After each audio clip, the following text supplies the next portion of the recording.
গুলো আরো মিডিয়ারা বেশি করে ছড়াচ্ছে। এই সাহেবগঞ্জে একজন আছে যার বিক্রি হয়েছে, যার নিলাম হয়েছে ভেটাগুড়িতে,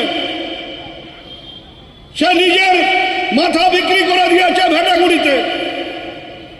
যেমন তেমন খবর ছাপাচ্ছে, যেমন তেমন খবর পোস্ট করছে। শুধু আমার কথা বলে না, আমার সহকর্মীদেরও ক্ষোভ আছে।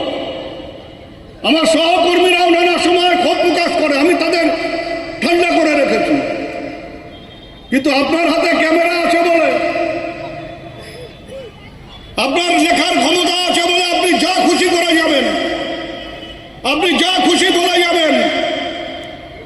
এরপরে যদি কোনো দুর্ঘটনা ঘটে, তার জন্য সংবাদপত্র আক্রান্ত হলো, মিডিয়া আক্রান্ত হলো, গণতন্ত্রের চতুর্থ স্তম্ভ আক্রান্ত হলো, এসব বলে কান্নাকাটি করে লাভ হবে না।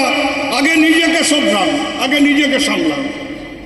এই মিথ্যাচার বন্ধ করুন। সত্যি খবর, প্রতিটা খবর ছাপুন, আমাদের কোনো আপত্তি নেই। প্রতিটা খবর আপনার চ্যানেলে বা আপনার পোর্টালে দেখান, আমাদের কোনো আপত্তি নেই।